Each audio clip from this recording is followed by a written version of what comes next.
Assalamualaikum warahmatullahi wabarakatuh.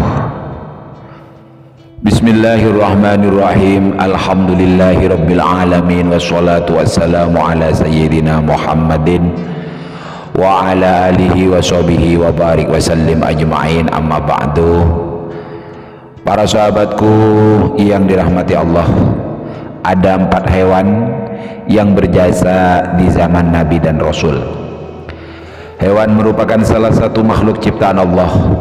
Di zaman para nabi ada hewan-hewan yang dapat memberikan isyarat sebagai bentuk kebesaran Allah Subhanahu wa taala. Tercatat ada beberapa kisah hewan yang berjasa terhadap para nabi. Bahkan beberapa hewan tidak hanya memberikan isyarat tapi juga menolong nabi. Satu, semut di kisah Nabi Sulaiman alaihissalam. Nabi Sulaiman alaihissalam sedang berbaring, tiba-tiba ia merasa ada yang merayap di dadanya. Nabi Sulaiman merasa terganggu dan ia mengambil semut itu dan melemparkannya jauh-jauh.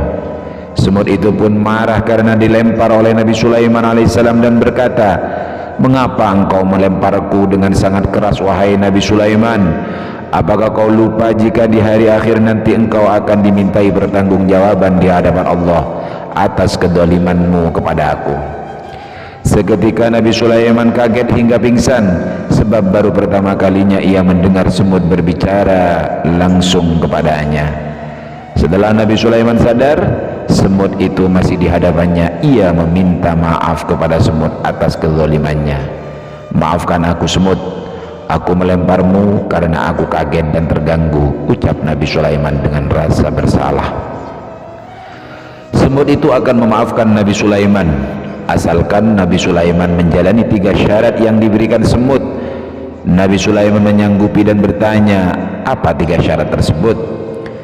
Pertama, engkau tidak boleh menolak apabila ada orang yang meminta pertolongan kepadamu. Orang yang meminta itu mengharapkan karunia Allah Subhanahu wa taala lewat tanganmu. Kedua, janganlah tertawa berlebihan karena akan membuat hati mengeras dan sombong. Ketiga, tolonglah siapapun yang butuh pertolongan, baik diminta atau tidak, ucap semut. Nabi Sulaiman alaihissalam mengangguk dan menyanggupi akan memenuhi 3 syarat yang diajukan semut, dan akhirnya semut memaafkan Nabi Sulaiman. 2. Ayam dalam kisah Nabi Adam alaihissalam. Ketika Nabi Adam alaihissalam pertama kali turun ke bumi, suasana masih sangat gelap dan berbeda sekali dengan surga yang serba terang benderang. Lalu Nabi Adam bertanya, "Bagaimana aku tahu kapan waktu ibadahku kepada Allah Subhanahu wa taala?"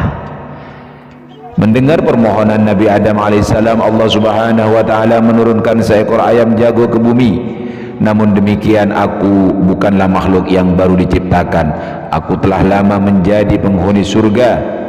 Sebenarnya wujud asli dari ayam jago itu adalah malaikat Ad-Dik yang bentuknya menyerupai ayam jago. Malaikat ini berada di pintu rahmat, memiliki tubuh yang sangat besar hingga kakinya menggapai dasar bumi serta sepasang sayapnya memenuhi jagat raya. Ketika malaikat ini bertasbih, maka bertasbihlah ayam-ayam jago di dunia. Ayam jago ini berwarna putih dan kedua kakinya berwarna kuning. Tubuhnya sebesar sapi dan ayam itu selalu mengepakkan sayapnya ketika waktu sholat tiba. Maka seketika Nabi Adam bangkit berwudu dan beribadah kepada Allah Subhanahu wa taala. 3. Paus yang diperintah menyelamatkan Nabi Yunus.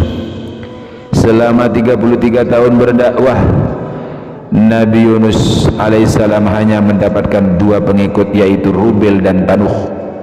Tentu saja hal ini membuat ia sedih dan tidak ada lagi harapan bagi kaum Ninawa untuk bisa beriman kepada Allah. Lalu Nabi Yunus alaihissalam memutuskan untuk mengembara. Ia berjalan naik turun gunung hingga tanpa sadar ia telah berada di bibir pantai. Ia melihat banyak orang yang sedang bergegas menumpang pada sebuah kapal. Ia meminta izin kepada pemilik kapal agar diperbolehkan ikut serta bersama penumpang lain.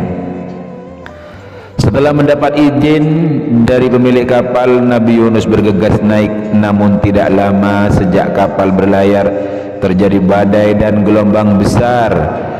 Berdasarkan tradisi yang dipercaya, nahkoda kapal jika kapal dihantam badai dahsyat itu menandakan ada penumpang yang mempunyai dosa besar. Nahkoda pun mengadakan pengundian untuk menemukan siapa penumpang yang memiliki dosa besar.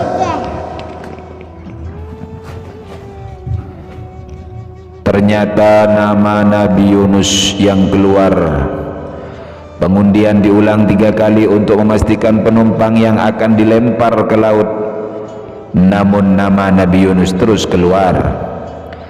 Tersadarlah Nabi Yunus alaihissalam terhadap amarah yang diberikan Allah kepadanya. Beliau tak mengelak dan bertawakal kepada Allah hingga akhirnya Nabi Yunus pun dilemparkan ke laut. Seketika setelah Nabi Yunus tersebut ke laut, kondisi laut menjadi tenang. Lalu Allah mewahyukan seekor ikan paus untuk menelannya.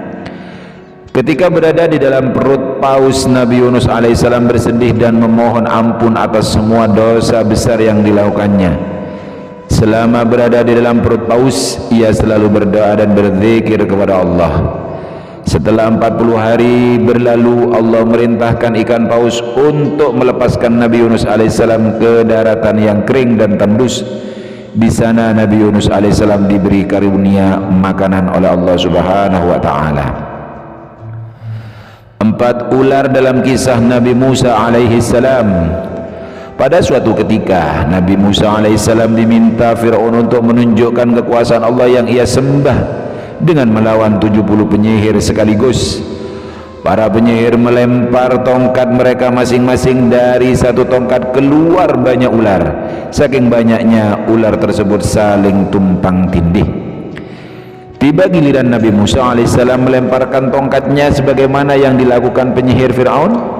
Tongkat Nabi Musa berubah menjadi ular yang sangat besar. Ular tersebut memiliki kaki dan taring yang sangat tajam. Ular Nabi Musa seketika menelan semua ular para penyihir tanpa tersisa satupun. Seketika para penyihir tahu apa yang dilakukan Nabi Musa alaihissalam bukan sama sekali sihir, meskipun terlihat mirip karena tongkat mereka sama-sama berubah menjadi ular. Namun ular dari tongkat Nabi Musa alaihissalam berbeda.